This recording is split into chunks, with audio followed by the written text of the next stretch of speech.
Hello అండి. అందరూ ఎలా ఉన్నారు?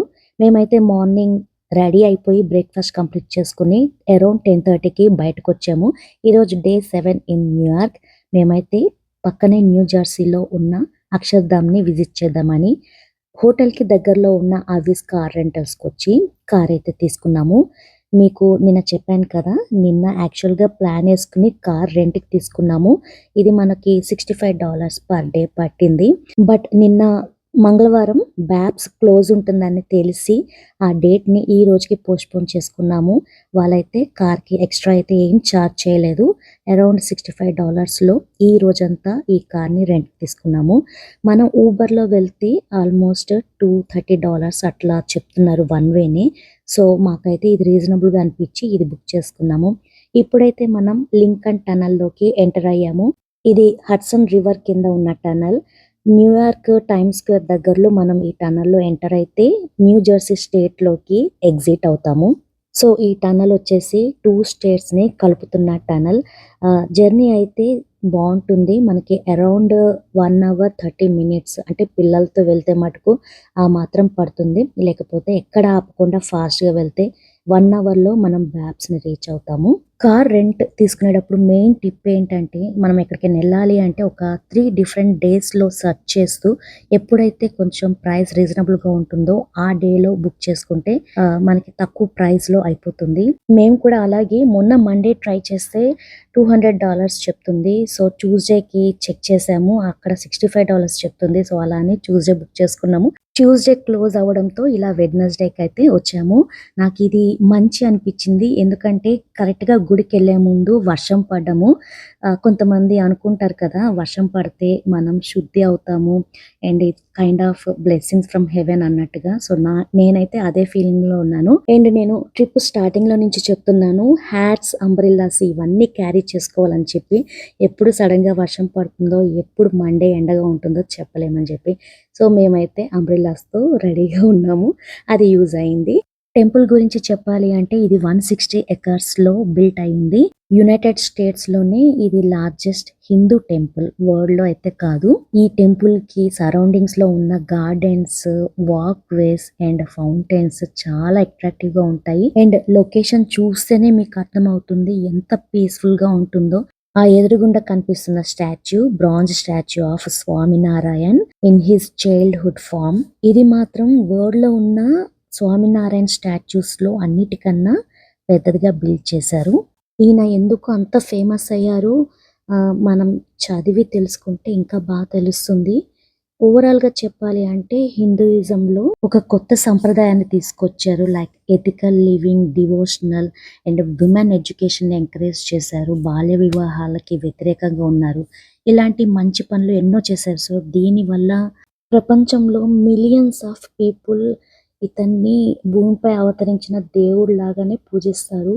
అండ్ ప్రపంచవ్యాప్తంగా చాలా టెంపుల్స్ ఉన్నాయి. ఈ అక్షర్ధామ్ టెంపుల్స్.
చూసారు కదా ఎంత పీస్ఫుల్గా ఉందో.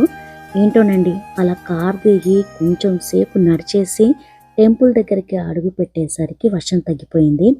సో ఇది యాక్చువల్గా మెయిన్ టెంపుల్. ఇక్కడైతే ఫోటోగ్రఫీ అలౌడ్ కాదు. సో చెప్పులు ఇప్పేసి లోపల మందిరంలోకి అడుగు పెట్టిన తర్వాత కెమెరానైతే ఆఫ్ చేశాను. తప్పకుండా విజిట్ చేయాల్సిన ప్లేస్. న్యూయార్క్ వచ్చినట్టయితే ఒకటి దీనికి స్పెండ్ చేయండి. ఎంత టైం గడిపినా కూడా సరిపోదు. మేము ఇంత తొందరగా వస్తామని అయితే అనుకోలేదు. బికాస్ దీన్ని అఫీషియల్గా 2023లోనే ఓపెన్ చేశారట. యాక్చువల్ న్యూయార్క్కి రావడానికి 12 years పట్టినా కూడా ఈ టెంపుల్కి మాత్రం ఫాస్ట్గానే వచ్చాము.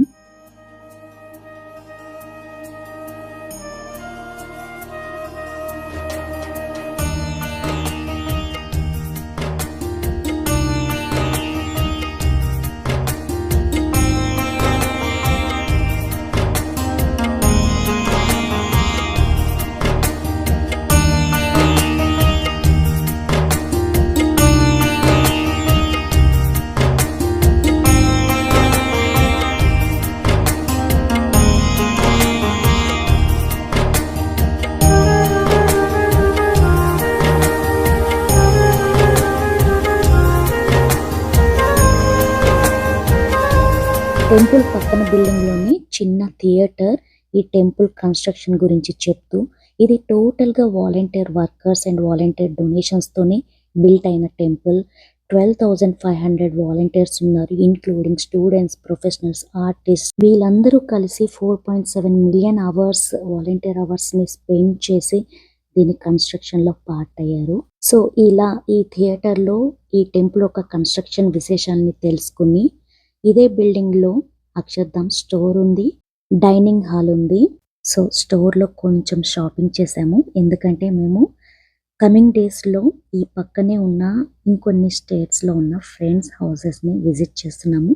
వాళ్ళ కోసం ఈ అక్షర్ధామ్ నుంచి స్పెషల్గా ఒక డెకరేటర్ని తీసుకెళ్దామని చెప్పి షాపింగ్ అయితే చేసాము. ఇలా షాపింగ్ అయితే కంప్లీట్ చేసుకుని పక్కనే ఉన్న డైనింగ్ హాల్కి వెళ్ళి అథెంటిక్ ఇండియన్ టేస్టీ ఫుడ్ అయితే తిన్నాము. ఇక్కడ ఫుడ్ అయితే కొనాలి, ప్రసాదం లాగా ఫ్రీగా అయితే ఏది లేదు. బట్ చాలా వెరైటీస్ ఉన్నాయి, ఫుడ్ బాగుంది. డైనింగ్ హాల్ అయితే ఇంకా బాగుంది. ఇప్పటికీ ఈ టెంపుల్లో ఈ ఫుడ్ సర్వ్ చేసేవాళ్ళు అండ్ టెంపుల్లో మనల్ని గైడ్ చేసేవాళ్ళు వీళ్ళందరూ స్టిల్ వాలంటీర్స్ అండి. వీళ్ళందరూ ఫ్రీగా పనిచేస్తున్నారు. ఒక్కొక్కల్లో ఎంత నెమ్మదితనం అండి. నాకైతే చాలా బాగా నచ్చింది వాళ్ళని చూస్తుంటే.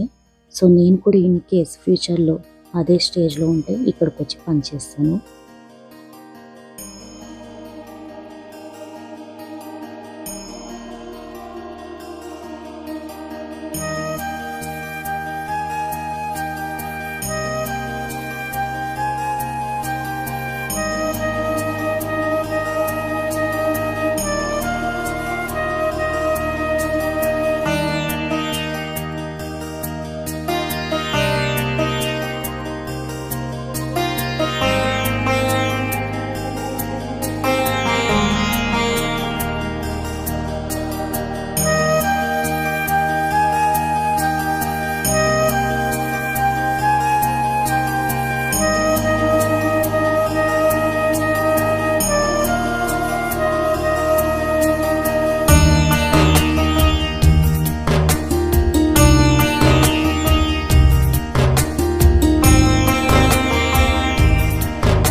సో ఫైనల్గా చాలాసేపు అలా టెంపుల్లో స్పెండ్ చేసి అరౌండ్ 5 o'clockకి న్యూయార్క్కి బ్యాక్ రిటర్న్ అయ్యామన్నమాట.